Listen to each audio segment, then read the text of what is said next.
Boa noite. Ai, um pouco desanimada essa boa noite, né? Então, boa noite. Entramos pelo menos com gás já nesse início de trabalho, já que o que nos traz aqui é a possibilidade de um trabalho. Quando a gente começa trabalhos, aí às vezes tem muito essa cerimônia, né? Do fazer a prece inicial, de que começamos um trabalho e aquilo começa uma diferença.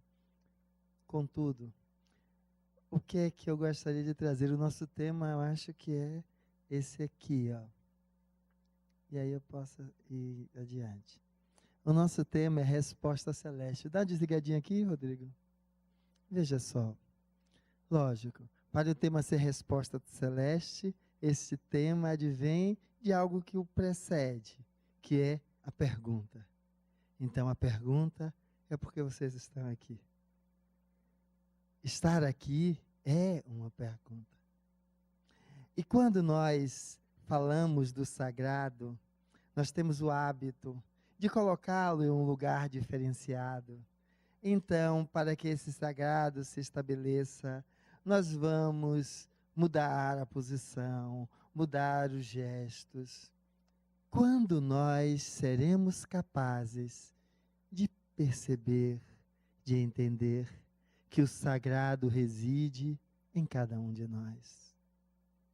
Quando seremos capazes de entender aquilo que o Velho Testamento traz com tanta simplicidade e grandiosidade. Sois deuses. Para que nós possamos então perceber que essa conexão com o sagrado, que vamos agora utilizar uma outra linguagem um pouco mais atualizada, é o que a gente vai querer traduzir de conexão do ego com o sagrado. O ego é esse aspecto, esse elemento, esses atributos através dos quais eu me descrevo. Eu me sinto como ser operante. Já dá para entender que nós somos mais do que isso, porque todos nós aqui, com certeza, já tivemos a experiência de fazer algo e que depois perguntou: como foi que eu fiz isso? Como foi que isso aconteceu? Do mais iluminado ao mais nefasto, porque dentro de nós existem os dois elementos, da sombra e da luz, que são maiores do que o que nós nos expressamos a definir quem somos.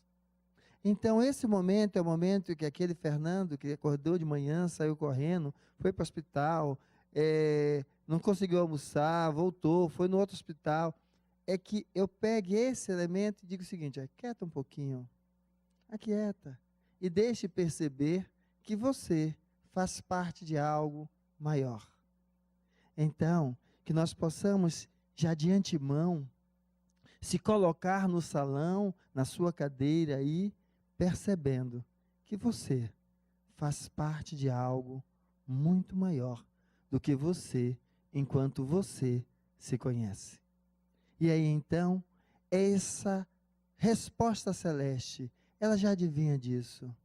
Que você vai se permitindo se aquietar, se desligar um pouco da angústia, do corre-corre, das outras coisas. Por quê? Porque você é mais do que isso. Você é muito mais do que isso. E então a gente possa agora fazer esse posicionamento do contato com o sagrado, não como se o sagrado não existisse, mas que o posicionamento seja: moço, falando com a gente mesmo, se aquieta um pouquinho. Moço, aquieta um pouquinho, baixa um pouquinho a bola. Para quê? Para que você possa se sentir onde você está. Para que você possa perceber. Porque senão você fica só na defesa, no julgamento e no ataque. Você não consegue simplesmente respirar e se permitir perceber como está. E se você não se percebe como está, como é que você faz alguma proposta que possamos descrever como verdadeira para você? Porque uma proposta, para ser verdadeira, ela parte do pressuposto que ela foi fundamentada em um aspecto bem concreto de a quem você está propondo aquilo. Então, se você não conseguir acerenar para fazer uma proposta para si mesmo, todas elas serão falaciosas e fica igual aquela história do regime, que vai começar toda segunda e termina na terça-feira. Por quê? Porque a gente vai fazer uma proposta sem se observar primeiro, para que a gente possa perceber até o que é que eu posso mudar no contexto. Imagina fazer dieta com a família toda comendo mocotó, feijoada, tudo ali na minha frente. Pode ser que a família seja aquela que são de gozadores e ficam ali, às vezes, fustigando. Se eu sei que a realidade é essa, eu já sei que para fazer minha dieta, eu já tenho que me preparar psicologicamente para lidar com aquilo. Porque senão eu fico, ao fazer a dieta, pior do que sem ela.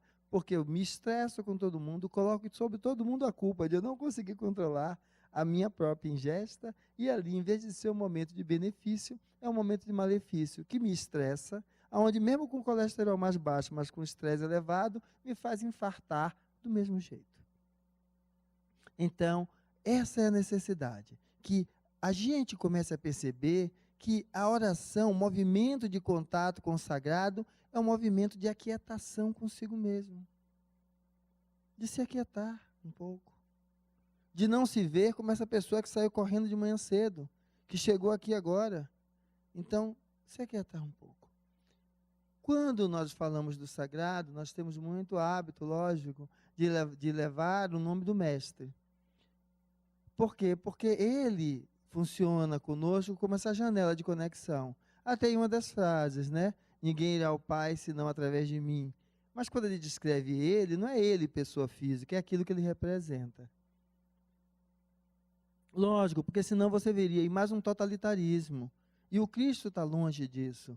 Então ninguém vai ao Pai senão através de mim. Quem é o Cristo? É um slide que eu não trouxe aí, mas eu adoro ele. Tem umas 9 imagens do rosto de alguém com cabelo grande, barba, bigode. E aí quando a gente está falando assim, que mostra a imagem, o que toca a gente aqui é o Cristo. Só que tem desde o negão, certo? A um branquelo, tudo com o mesmo aspecto.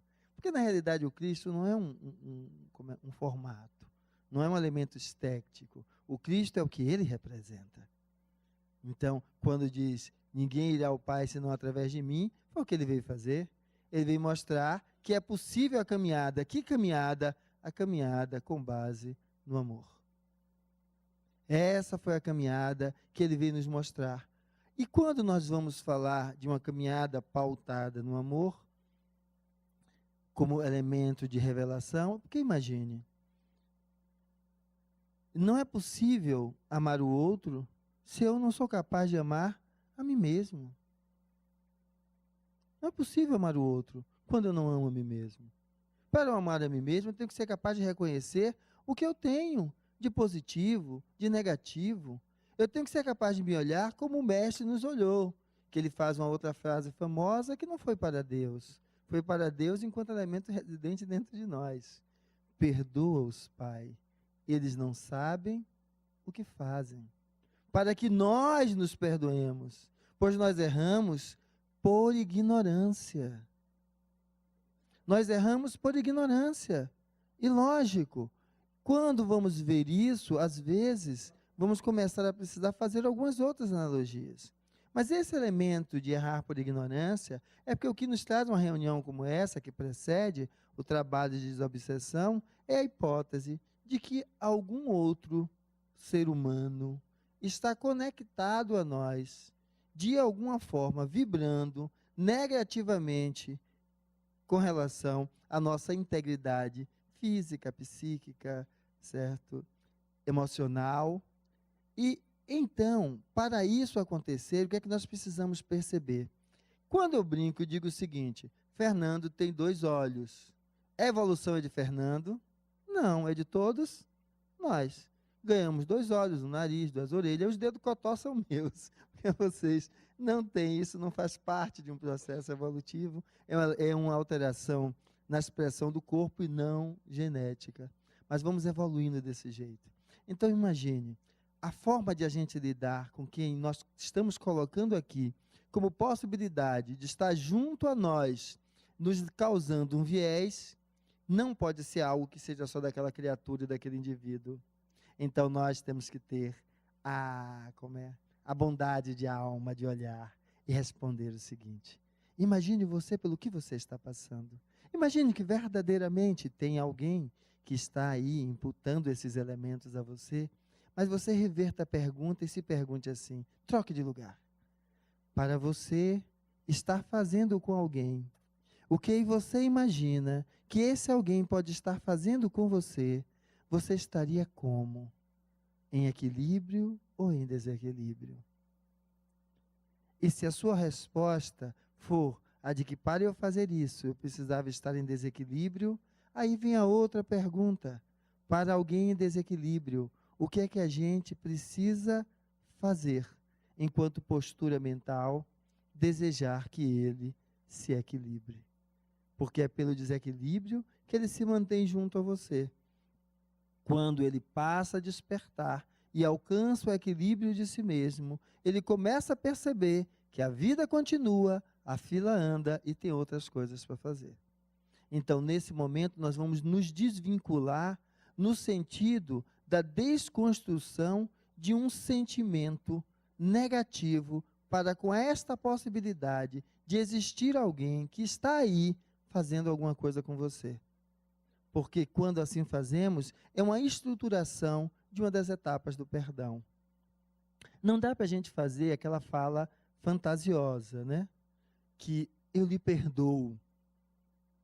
Perdoar de quê se você não se lembra? Você nem sabe o que foi que aconteceu. A lei do esquecimento fez você não lembrar, porque é uma lei natural para todo ser humano. E se ele tivesse se deixado contaminar por ela desencarnado, já estava tocando a vida dele. Porque para isso serve a lei do esquecimento. Para que nós não venhamos nos prender em quê? Nos prender em um momento. Porque isso é o retrato da obsessão. Está vendo que está bonitinho, né? Mas acho que deve ser até bonitinho para a gente dissolver aquela imagem da obsessão como um negócio tenebroso, certo? E como é que a gente... por que eu estou falando isso? Eu tenho uma menina de 7, uma de 9, né? E aí, assim, elas ficam... a outra ontem foi para a cama, né? E não queria que botasse o lençol. Mas por que você não quer que bote o lençol? Quando eu olho para ele, ele faz com que minha imaginação imagine coisas terríveis. E quando acende a luz, aí acaba.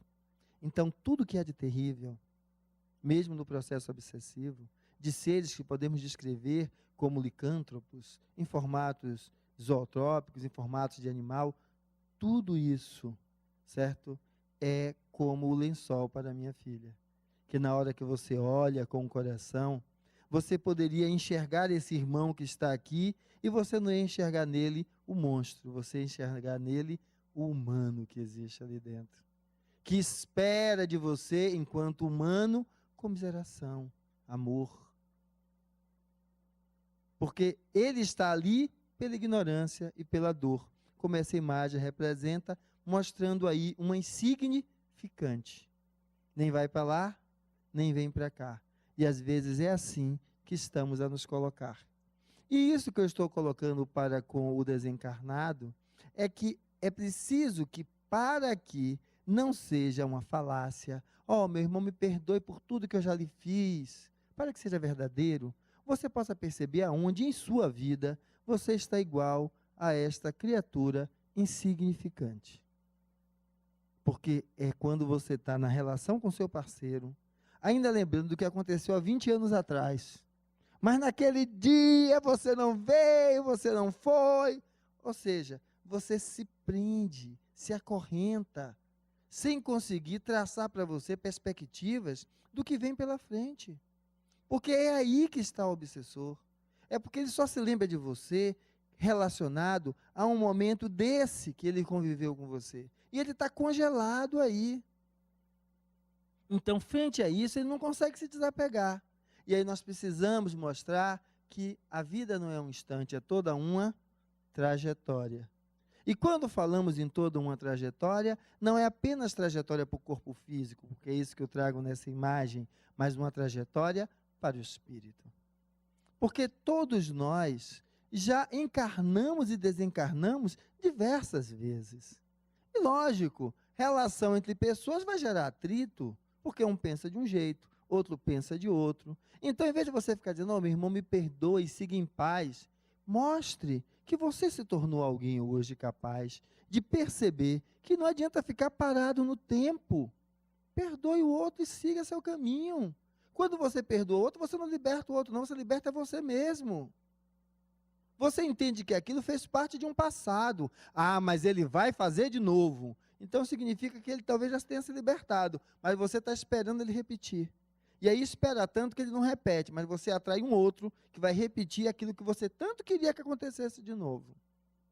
Então, a ideia é justamente, nós estamos falando para ele assim, olhe, quando vocês entrarem lá naquela sala, né? Olhe, você é um espírito, é um ser imortal, assim como eu sou. Eu já tive múltiplas vidas e você também. Eu compreendo que deve ser muito grande a sua dor para você, em vez de seguir a sua trajetória, você está parado no tempo, conectado ainda a mim. Mas perceba, você é um espírito imortal como eu sou. Eu estou aqui mais uma passagem. Daqui a algum tempo eu vou me despedir dela, porque esse corpo envelhece, perece e se vai. Mas eu, espírito, continuarei como você está continuando. E aí então a gente possa dizer a ele que, como já ouvi várias passagens, tem pessoas que o amam e que estão ali buscando ajudá-los. Porque nós, quando entramos no trabalho da desobsessão, a gente fica, principalmente quando está naquela salinha do lado, né? Ouve aqueles gritos, aquelas zoadas. A gente só imagina esses personagens, como eu falei aqui, deformados. Se desligue disso. Imagine que se o inverso, daqui a mais uns anos, você desencarnou, e seu filho que está naquela sala, você estaria onde? Vibrando por ele ali. Então, naquela sala, em vez de vocês entrarem na conexão com essas disformidades, vocês entrem em conexão com aqueles que são amigos e amores de quem está ali para ser atendido, que viveram com ele outras experiências, que viveram com eles outros momentos, e vibrem com ele no sentido de que, olhe, que ele desperte e vá seguir o caminho dele. Porque ele tem uma história, você pode ajudá-lo, vocês podem ajudá-lo. Porque nesse momento você muda o seu padrão vibratório para um padrão vibratório que desacorrenta. E que você não faça isso só na sala, mas aquilo que você faz na sala, você veja fora. Mas como, Fernando, isso? Chega no trabalho e o pau está comendo. E às vezes é justamente aquela chefe que você detesta, mas que ela pisou no pé da menina da limpeza, a menina da limpeza está acabando com ela, certo? Você pode entrar na vibração desse movimento de destruição. Ou você pode entrar em uma outra vibração, certo? Então, a pergunta, certo, que foi feita, que eu disse que é a presença de vocês, e que a resposta celeste é: qual a escolha que você está fazendo? Para que então você possa perceber. E aí a sua fala lá dentro, no íntimo, com o espírito, se torna verdadeira e não falaciosa. Porque você está falando com ele da mesma maneira que você vem buscando contemplar a sua postura na sua vida cotidiana. Por que eu digo que é buscando? Porque nada acontece da noite para o dia. O nosso grande apóstolo Paulo, que antes era Saulo, já dizia: faço muito mais do mal que não quero do que do bem que quero. Porque para superar determinadas posturas, nós temos que ser perseverantes e autodeterminados. Porque senão, vai. Por quê? Porque nós fomos educados, crescemos num contexto que era um outro. Nós somos convidados a sermos elementos transformadores desse contexto, entendendo então que a vida é esse contínuo. Então, se você vê que a vida é esse contínuo, você vai se transformar em elemento transformador desse contexto. A gente vai olhar para Chico Xavier, não, Chico de Assis, em vez de olhar para ele e ficar contemplando aquelas alpercatas, aquela roupa rasgada, que fica só naquela contemplação, a gente vai olhar diferente. Foi um homem que, em vez de se queixar do que encontrou, e joga pedra naquilo aonde brotou, ele fez a sua contribuição para transformar aquilo em uma lição. Que foi o que Chico de Assis fez. Ele dentro da igreja, não saiu da igreja católica. Ele que chegou ao ponto do Papa dizer que não era digno de que ele lavasse os pés dele. Você já reconheceu o valor daquele homem, então queira ser reconhecido pelo valor do que você exulta em você nesse processo de transformação. E não como outro. Você sabe quem sou eu? Um insignificante. Porque se não fosse, não estaria dizendo isso. Então, é buscar fazer esse caminho, porque aí nós vamos entender que o olhar do Cristo, que a resposta que ele lhe dá, porque a pergunta que a gente faz é: por que eu? Por que agora? Por que comigo? E aí, quando a gente vai começar a buscar compreender isso, a gente só vê, certo? Chamas de sofrimento e de dor. E a gente às vezes vive como se só fosse aquilo. Ou seja, já não bastava meu chefe ter me prendido durante 20 minutos, eu ainda pego esse miserável desse engarrafamento de lá para cá. E vem já esbravejando, brigando, pintando de acho. Na hora que chegou, tinha um carro estacionado na entrada da garagem. E aí você não conseguiu, demorou mais ainda para entrar. Ou seja, você vai alimentando essa energia destrutiva que lhe afasta desse contato com o sagrado que reside em você. E aí você só consegue viver esse tipo de aspecto. E não consegue perceber, por vezes, que o que a vida está lhe convidando é a se descortinar. Porque, às vezes, se ele tivesse lhe liberado 20 minutos antes, que era o horário que você ia sair, na sinaleira que você parou, tinha um assaltante que ia lhe assaltar. Se não fosse o engarrafamento, teria alguém que também iria lhe atingir. Porque a gente tem um hábito de transformar sempre as experiências, que elas só são positivas, quando elas saciam as nossas expectativas. Mas afinal, veja como esse pensamento é pueril. Quando nós somos, tipo, minhas pequenas, né? Vive dentro do condomínio fechado, a gente leva para a escola, uma escola com regime fechadinho. A vida é assim? Não. A vida se dobra a cada um de nós? Não. Ela não se modifica para nós. Nós que podemos nos modificar para modificá-la. Como fez o Francisco de Assis. Então, a pergunta não é o que eu recebi, é o que eu sou capaz de fazer a partir do que eu recebi. Mas, Fernando, eu não tenho os braços e as pernas. Tem um videozinho desses rodando por aí agora, porque cada período aparece um novo, que o rapaz não tem braço nem pernas, só um pezinho rudimentar cá embaixo, e ele pinta e borda, certo? Dá aula, é casado, tem filhos, faz palestra assim como eu estou fazendo aqui, mostrando que é isso, você é mais do que o que você pensa. Não se apequene, não se apequene. Perceba que você pode conseguir ir mais além. Agora, não queira dar um passo maior do que as suas pernas. Às vezes, se você é aquele que acorda já acorda virado com Deus, o mundo e mais alguém, tente pelo menos acordar virado sem o mais alguém, só com Deus e o mundo. Faça uma proposta para você, que possa ser diferente. Ah, mas isso é tão grande que alucina a minha cabeça. Então está claro que você não vai conseguir isso sozinho. Que você não vai conseguir isso só com os espíritos. Você vai precisar de auxílio. E às vezes o seu auxílio está no remédio. Você vai precisar tomar a sua medicação psiquiátrica para lhe melhorar essa sua distonia a nível emocional e comportamental. Para que com essa situação agora mais amenizada, você possa se propor um olhar sobre si mesmo, numa autoanálise ou numa terapia. E você possa com isso modificar posturas e condutas que anelam esses desencarnados a você. Então, é sair da ideia de que há uma possibilidade de uma pílula mágica. Não existe.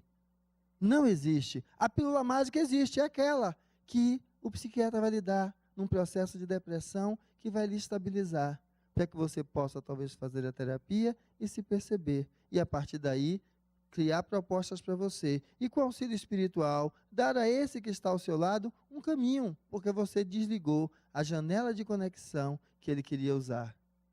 Então aí você começa a fazer uma nova proposta. Ah, mas por que eu tenho que tomar remédio? Porque tem. Porque se não precisasse, você não estava com isso. Porque bicho que não faz mal a ninguém. Cachorro, gato, adoece. boi adoece. Ele pergunta por que é que Deus fez isso comigo? Não tem um porquê. Um corpo físico, orgânico, é perecível e é susceptível a doenças relacionadas ao contexto onde ele está inserido, à carga genética que ele recebeu, mesmo entendendo que os elementos potenciais que foram vivenciados pelo Espírito são os gatilhos para disparar tudo isso. Mas todo corpo orgânico, ele não é perene. Então vai fazer parte. Ah, mas por que eu recebi um corpo com essas dores? Porque ele veio assim. Agora o seu valor não está no corpo que você recebe, mas no que você é capaz de fazer com aquilo que você recebe. Então, a proposta é para que a gente possa sair desse olhar e aí a gente possa se permitir enxergar uma outra coisa, um outro olhar. Mas, Fernando, eu cheguei aqui, acabou as fichas para ser atendido. E agora? Olha, vamos ver como a gente começou a nossa palestra hoje? Como é que é o contato com Deus? É a oração que a gente faz aqui? É o que está aqui dentro. Esse Deus que existe fora só é Deus porque existe dentro. Quando você chega aqui e desliga a sua cabeça do atraso do trabalho, do engarrafamento, você chega aqui e começa a vibrar em prol de entender que quem lhe acompanha querendo lhe prejudicar é um coitado ainda, também desequilibrado, que ele precisa de tantas luzes e harmonia como você também precisa. Veja como você vai entrando agora em uma outra psicosfera de harmonia, onde o sagrado começa a se fazer dentro de você, em seu coração. E aí sim, você começa a ver de uma outra forma, em vez de ficar vendo as sombras e achando que são elas os elementos principais, vocês vão enxergar as zebras que estão ali. Então, é você começar a enxergar o que há de realidade em você, e não os elementos sombrios, dolorosos, ferrenhos, que o contexto que você está vivendo está fazendo aparecer. E aí, quando eu descrevi, é porque às vezes, para você ter estabilidade, para conseguir olhar para essa imagem, você precisa estar medicado. Porque se não tiver medicado, você não consegue nem sequer destinar alguns segundos de sua atenção para olhar para essa imagem. Ah, mas o Espírito pode fazer isso? Não. Sabe o que foi que Jesus fez com um que não andava, vivia na cama jogado? Ele foi, curou, mas fez assim, levanta, pega a sua cama e vai. Ou seja, meu irmão, o que você tem que processar, que trabalhar dentro de você, é um trabalho seu. Porque não está aí, porque ninguém colocou sobre você, foi o que você construiu nas caminhadas que você já teve. Perdoe-se, seja perseverante, autodeterminado, carregue a sua cama e vá. E vá adiante, e siga. E aí então vamos entender que a gente então agora vai começar a se desligar da imagem sombria, do processo obsessivo, para conseguir entrar em contato com a imagem luminosa, que às vezes é justamente por causa desse processo obsessivo que você veio até aqui. Que justamente por estar aqui, abriu os ouvidos para entender algo que alguém disse, que a importância não está naquilo que eu falo, a importância está naquilo que você decodifica dentro de você. Porque o que você escuta não é o que eu falo, é o que ressona em você. É o que vibra aí dentro. E isso só vibra aí dentro, não é porque, mas Fernando falou uma coisa linda. Não é não. É porque esse elemento lindo já estava dentro de você. Só que você não se permitia olhar, não se permitia enxergar e só via sombra. Agora, no momento que você se desarmou, você fez o encontro daquilo que você ouviu com aquilo que você tem. E foi tão resplandecente porque você tem. Porque se você não tivesse, não brilharia desse jeito. Então, a vida fica nos convidando para aceitar o auxílio. Mas entender que o auxílio vem, às vezes, nessa forma de dor. Porque se não fosse a dor, a gente estaria agora no barzinho, bebendo, tomando cachaça, certo? Jogando baba, vendo novela. Não estou dizendo que isso seja ruim, não. O problema é que a vida não pode ser só isso. O sagrado faz parte primaz de cada um de nós. Deus existe não é porque eu acredito, não. É porque esse elemento do sagrado é um elemento que existe dentro da construção psíquica do homem nos seus primórdios. Agora, nós vamos entender que, mas tem gente que não acredita porque brigou com Deus. E graças a Deus brigou com ele. Porque quem nunca brigou com Deus, nunca esteve com ele. Por que isso? Porque nós, enquanto partes, não somos capazes de reconhecer o todo. Então, tudo aquilo que eu digo que é Deus, não é Deus. É uma parte que representa a minha capacidade de enxergar, de observar, de perceber. Mas ele é muito mais do que isso. Tanto que a cada faixa etária você vai vê-lo de uma outra forma. Então é preciso que sejamos capazes de, ao lidar com isso, perceber. E aí vale a pena brigar? Vale. Porque às vezes o Deus que você está abraçando é aquele Deus que é gerente bancário. Você está assim porque você vai pagar pelo que você fez. Esse Deus eu brigo com ele, eu não quero. Eu não quero. Você está assim porque você deveria me adorar e você não está me adorando. Eu não quero esse Deus. Eu posso ter abraçado durante um tempo, porque me era necessário. Mas cada vez que eu vou despertando, é como se eu estivesse frente a um elefante, numa imagem hipotética do que seria Deus, e eu do tamanho de uma formiga, certo? Pegando na ponta da unha dele. Se eu me permito abrir os olhos, eu posso talvez contornar uma pata, e ver uma pata em vez de uma unha. Não é tudo, mas já é alguma coisa. Mas se eu não sou capaz de fazer isso, eu vou defender que Deus é uma unha. Então, esse pedido de alargamento do olhar é que nos faz perceber que o que nós vivemos não é para nos acorrentar.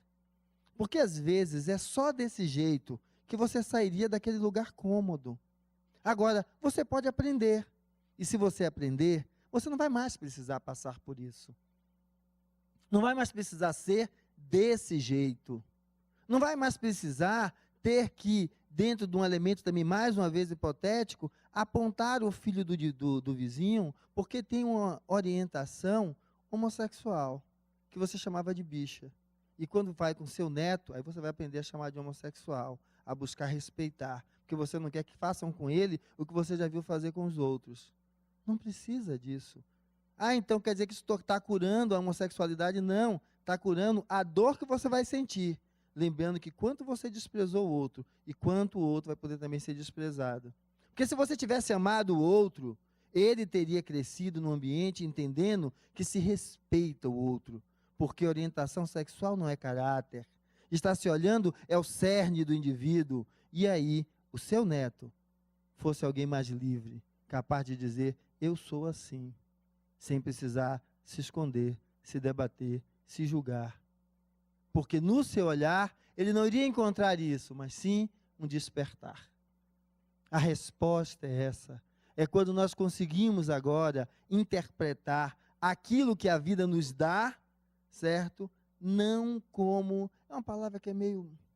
Mas digamos, pronto. Não vamos interpretar aquilo que a vida nos dá como elemento pútrido. Porque às vezes é isso que a gente está achando. Eu merecia essa família... Eu merecia esses filhos, eu merecia essa mãe, eu merecia esse chefe, eu merecia esse raio desse espírito que está aqui me perturbando. Então, a gente coloca tudo como elemento pútrido e só esquece uma coisa. Como é que se faz um jardim? Areia alva, ali da Baeté, alva, sem nenhuma matéria orgânica, serve de substrato, para dar possibilidade de crescimento a flores? Não. Ela sozinha, não. Ela vai precisar de uma coisa, que são os elementos pútridos, a matéria orgânica decomposta, da qual ela vai se nutrir e a semente abrir e a flor brotar. Então, o que você passa pode só ser pútrido enquanto você se mantiver nesse ambiente. Quando você pegar ele agora e misturar, aí isso vai mudar.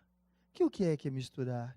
Eu estava com minha filha no pescoço e ela fez assim, ó, vovó, minha mãe, quando eu fazia alguma coisa errada, que eu nasci ali na Fazenda Grande do Retiro, nasci não, passei minha infância ali, minha mãe baixava o sarrafo. E não alisava não, ela batia primeiro e perguntava depois, certo? E eu disse para ela assim, olha, Lógico que a gente não se vai agredir uma criança, bater, porque não é esse o formato de educar. Mas eu agradeço a ela o que ela fez.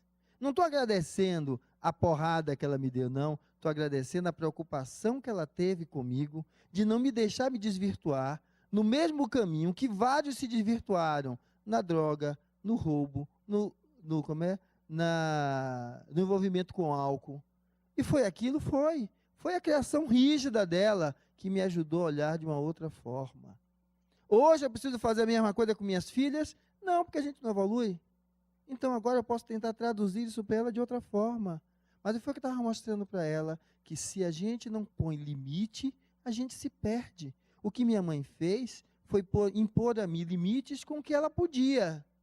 Como eu agora tento impor a ela limites com o que eu posso. Olha, não dá para andar descalço. Tem que fazer o dever de casa primeiro. E eu digo, da mesma maneira que você reclama, eu também reclamava. Porque é algo natural do ser indolente. Agora, precisa de limites? Precisa. Só que o limite que você vai precisar aqui não é o papai ou a mamãe externa que vai dar, é o seu pai e a sua mãe interna. É você se colocar respeitando aquilo que é necessário para você não estar se autodestruindo. É aquilo que vai ser necessário para que você se coloque como uma pessoa acolhedora para com o outro. E aprenda a acolher a você também. Então, esses elementos, os elementos de despertar, que faz com que você se torne sempre capaz de enxergar algo a mais. Porque qual é o problema do obsessor? Ele só consegue enxergar uma imagem, um lugar, que a gente fala numa linguagem mais rebuscada de monoideia. Ele só vê daquele jeito. E o convite da gente é esse, olhar de uma outra forma. Eu tive uma experiência com a senhora que ela internou-se e ela já tinha acho que uns 78, próximo dos 80, cabelos alvinhos, e aí a filha espírita, né? A filha dizia assim, né? Eu digo, a sua mãe está grave, ela tinha insuficiência cardíaca. Ela, mas eu estou preparada. Eu só fazia olhar, né? Quem é que está preparado? Nada. A gente vai estar preparado quando acontecer. Mas a velhinha estava lá. E aí, como eu gosto muito de conversar, né? Eu sou conversador mais do que outra coisa, eu fui conversar com ela para saber como ela estava e tudo. E ela dizia que trazia consigo um grande rancor. Qual era o grande rancor? Lá atrás, quando ela casou-se e teve as suas filhas, o marido aprontou uma daquelas. Eu não lembro mais com detalhes se foi a vizinha, se foi uma parenta. Ele andou pegando alguém e foi descoberto. E ela, com aquilo, não o aceitou. Fez algo que se chama separação de corpos. Viviam na mesma casa, mas não coabitavam mais exatamente na condição de marido e mulher. E lógico, como ela era essa mulher, ela buscou ser independente nas coisas que ela precisava. Ter o dinheirinho dela, fazer as coisas dela. Então ela despertou nela as habilidades adormecidas, certo? Naquela mulher que conviveu inicialmente até ela ter os seus filhos, em que o marido a paparicava com tudo, dava tudo a ela. E agora, então, anos depois, ela dizia que esse era o entrave dela. Ela falava com certo rancor. E a pergunta que eu fiz para ela foi a seguinte: vem cá, se hoje você pudesse escolher ter continuado a ser paparicada por ele e ser como você era até então, e você ter perdido a paparicação e se descobrir a mulher que você é hoje, o que você preferiria? Ela, lógico, doutor, não tem dúvida. Eu quero ser quem eu sou. Ela viu o valor que ela agregou a ela naquela experiência de não se colocar mais como aquela mulher dependente do outro, como sendo dotada de uma opinião própria, de uma postura própria. E ela viu que então a trajetória que foi propiciada pelo contexto deu a ela muito mais liberdade do que o contrário. E aí então ela fez, lógico, sou eu, digo, mas vem cá. E agora, sabendo que isso aconteceu, a senhora deveria agradecer a ele ou continuar odiando ele? Ela parou e fez assim, eu deveria agradecer. Agora agradecer por quê? Porque a dor do que ele fez é dele. É ele que tem que elaborar. Ela não está agradecendo a ele por ele ter sido safado com ela. Ela está agradecendo não a ele, mas o evento. O evento que aconteceu, levando ela a despertar e fazer diferente, fez com que ela mostrasse, numa explosão, quem era ela como mulher. Como algumas mulheres fizeram isso, continuando a viver lá com os maridos. Mas para exemplificar, é um evento que você permite que você mostre o valor que você tem. E não que você fique dependente sempre do olhar caridoso de alguém. Então, essas respostas é quando a gente começa a enxergar por mais de um ângulo. E ela fez assim: doutor, agora eu posso morrer em paz. O problema dele, ele que resolva, certo? Se tivesse estado comigo, poderíamos ter vivido algo muito mais bonito. Quem perdeu foi ele, porque eu ganhei. Então, foi essa habilidade de olhar para um quadro e não enxergar apenas uma possibilidade, mas sim mais de uma. Então, é dentro disso que vamos encontrar os momentos que o Cristo nos carrega, que nessa passagem, que lembra um outro textozinho desses, né? É que a criatura vinha caminhando pela praia, o Cristo ao lado, e ela só via as pegadas, né? 2 pegadas na areia. E nos momentos mais conflitantes, porque aquela caminhada na praia era uma sinonímia da vida dela. Nos momentos mais conflitantes, ela só via uma pegada. Ela disse: filha de uma égua, no momento mais difícil você me abandonou. Ele disse: não, quando você só viu uma pegada, foi no momento em que eu lhe carreguei. Mas era preciso que você enxergasse que eram seus passos, porque assim você aprende e aprendeu a endurecer suas pernas e não necessitar mais que eu lhe levasse nos braços. Eu pude contar com você para carregar outros, que assim como você era, assim ainda estão. E esse convite faz com que então as marcas da dor, porque cada um de nós temos nossas cicatrizes, elas ganhem agora um outro significado. Porque diz um outro ditado que eu tenho repetido muito nas palestras aqui, é: tudo vale a pena quando a mente não é pequena. A mente que não é pequena é essa mente que pode se conceber Deus. O Deus que dá a vida, que ao entrar naquele salão, não vai estar chamando de miserável o pobre do espírito que está ao lado. É o Deus que dirá: liberte-se, vá em paz, deixe-me com as minhas cicatrizes, porque quando eu superá-las, eu também terei liberdade, asas e paz. Mas vá, se desprenda de mim, porque a mim, a vida tenho que me dar, até que eu aprenda também a me libertar. E aí então, tudo que nós passamos passa a ser luz. Passa a ser algo que lhe ensina, algo que faz com que você não seja aquele que se acha cheio de saber, mas aquele que se percebe pleno em sabedoria. Porque é uma diferença muito grande. A gente vai, estuda aqui, ali, mas a sabedoria, ela vai se transfigurar na aplicabilidade disso como elemento capaz de transformar não só a sua vida, como a vida do contexto onde você vive. Porque a sociedade que temos é fruto de quem somos. E a verdadeira sabedoria não é um saber que aniquila, que anula. Ela, sim, é aquele elemento que diz: e aí, você vai fazer o quê? Ah, mas ninguém fez. Ela não lhe pergunta isso. Ela vai perguntar de novo: você vai fazer o quê? Então, é o que a vida está perguntando. Talvez os problemas sejam imutáveis, mas você vai fazer o quê, se ele assim o for? Vai mostrar que você é mais do que ele? Porque é. Basta que você busque vibrar de uma outra forma, pensar numa outra forma, não retirar a mão na possibilidade de auxiliar alguém. Não retirar a mão, porque quando você auxiliou, alguém cuspiu nela. E a gente possa lembrar como a irmã Dulce naquele filme, mas que fala o retrato da vida dela, ela na feira pedindo comida para os pobres, ela estende a mão e pede ao vendedor da barraca, né, um pouco de alimento para os meus pobres, e aí o cara escarra na mão dela. Ela diz: obrigado, esse é para mim, mas para os meus pobres você vai me dar o quê? É justamente o que a vida às vezes está pedindo para a gente. Não chore pelo que foi colocado em sua mão. Persista buscando, defendendo, querendo aquilo que você quer. Não viva se maldizendo pelaquilo que não recebeu, se colocando como se você fosse uma criatura obscura, dependendo sempre de algo. Sempre a reclamar pela cruz que carrega.